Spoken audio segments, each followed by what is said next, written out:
Latest news ਸਭ ਤੋਂ ਪਹਿਲਾਂ ਆਪਣੇ ਫੋਨ ਤੇ ਦੇਖਣ ਲਈ ਸਾਡਾ ਚੈਨਲ ਸਬਸਕ੍ਰਾਈਬ ਕਰੋ ਅਤੇ ਨੋਟੀਫਿਕੇਸ਼ਨ ਦੇ ਲਈ ਬੈਲ ਆਈਕਨ ਜ਼ਰੂਰ ਦਬਾਓ। ਵਿਸ਼ੇਸ਼ ਮੁਲਾਕਾਤ ਤੁਹਾਡਾ ਸਵਾਗਤ ਹੈ ਜੀ।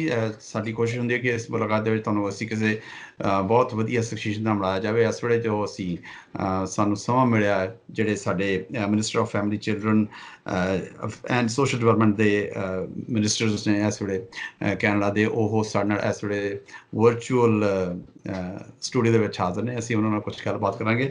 Minister, first of all, welcome to our studios, and on top of that, I know you're very busy, have a very busy schedule. Thanks for giving us a few minutes off your schedule. Thank you very much for having me. I appreciate it. Minister, I'll come to the point. I know it's because of the pandemic, you are so busy. The whole ministry is everybody is so busy, and during this the seniors, I guess they've been affected a lot out of this thing, and I know your government is helping.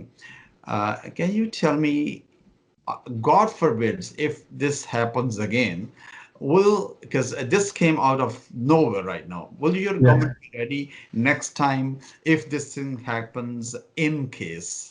Absolutely, of course, we will be more ready, and we have the experience now. Of course, we will be more ready, and not just the government will be more ready, but Canadian society as a whole. Our industrial manufacturing capacity has been tested by this pandemic, so we have learned about the importance of procuring domestic supplies and having the domestic capacity to produce personal protective equipment, hand sanitizers, and obviously now with the vaccines, we have secured the largest number of doses of vaccines of any country in the world.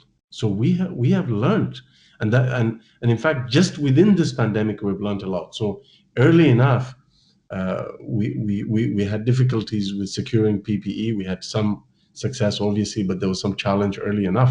And even that lesson we've applied now to vaccines. That's why Canada, some people feel that we have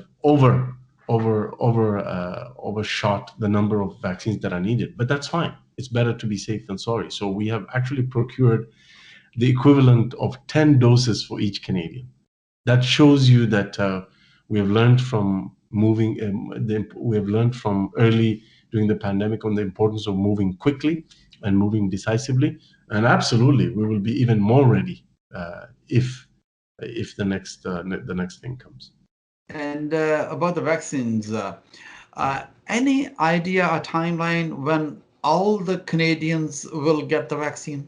That's a difficult question to answer because it depends on the approval timeline of the vaccine candidates. As you know, we only have one approved vaccine in Canada, which is the Pfizer-BioNTech. Moderna is going through the approval process right now.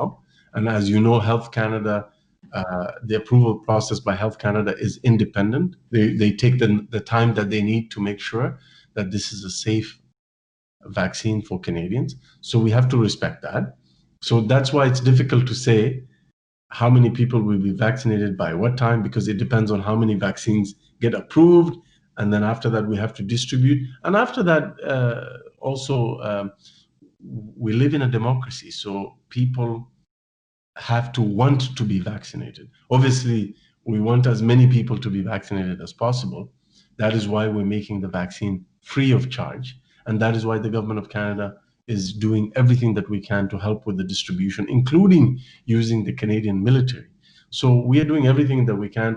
Let me give you an example of how quickly we're moving. We have a distribution plan in place. The Pfizer approval was announced on Thursday, right, 2 weeks ago. By the Monday, we were already distributing. Yeah.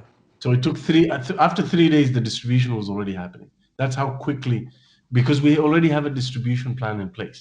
And obviously, as more vaccines get approved, we will be using the same method of distribution to distribute first to the most vulnerable, to the folks who are highly at risk, including seniors in long-term care centers, as well as frontline workers.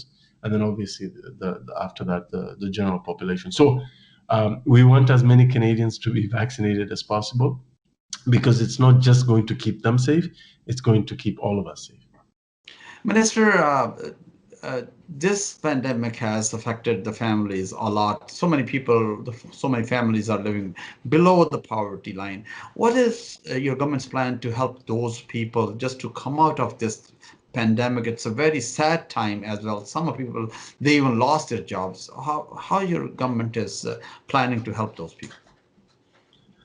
We have been from the beginning focused on helping Canadians, Canadian businesses, Canadian families, Canadian workers.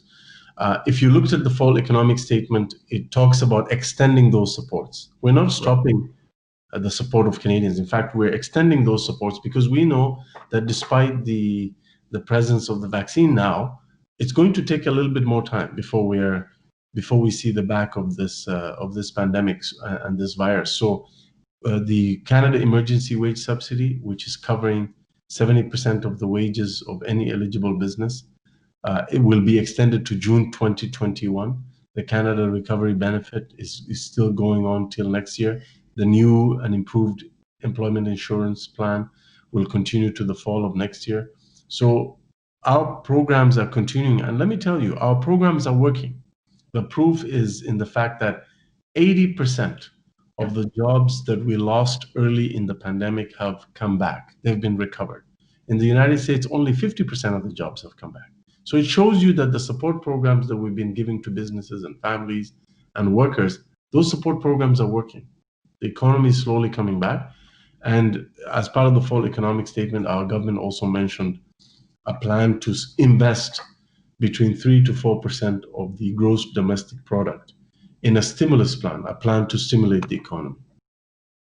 Minister, affordable housing. I know even before you came into the federal politics, you did a great job in the Regent Park area of Toronto. You know, it was one of the biggest projects in those days. About the affordable housing, what is your government doing? Because right now, let's say in GTA, the new kid, a university kid coming into the job market, I don't think so they can afford to buy a house in the GTA.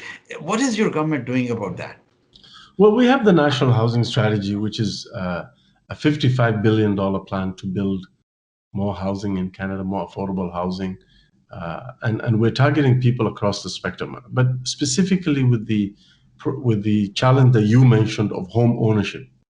We have the first time home buyer incentive, a program that we introduced last time and is working. But in the fall economic statement, we also mentioned that we will be expanding the eligibility of the first time home buyer incentive to help people in the GTA, in Greater Vancouver area, and in Victoria, because we recognize that in those markets, those people are facing different financial realities. And so that program has to be adjusted to help those people. So that's what we're going to do. And just to refresh the mind of your viewers, the first time home buyer incentive is a great program. It is the federal government coming in and helping to giving 10% of the value of the home as a down payment, so that first time home buyer can get access to home ownership. So it's a shared equity mortgage where the government of Canada will pay 10% as a down payment of the value of the house. Now, the way the program was set up, it doesn't work very well for GTA and Greater Vancouver area and Victoria. But we said that we will be expanding the eligibility to make sure that it works for those three markets. And so we will be releasing those details shortly. And Minister, families with the kids, and it's everything is going up. Groceries have gone up. The utility bills are going up. Is there going to be any increase in the child benefit program? Yes, there will be. In fact, in the fall economic statement, we announced that children who are under the age of 6 and whose household income is under $120,000 who are receiving the Canada Child Benefit will receive an additional $1,200 over the course of 2021, and children under the age of 6 who are receiving the Canada Child Benefit, whose household income is between $120,000 and $200,000, those children will receive $600 additional. This, by the way, is on top of the permanent increase we made to the Canada Child Benefit on July 20th of this year. And then it is on top of the one-time additional payment of up to $300 that we made in May 20th of this year. So we have been really trying to get money to parents with children who are receiving the Canada Child Benefit throughout this pandemic, and we'll continue doing so in 2021. That's great. So nice of you, Minister.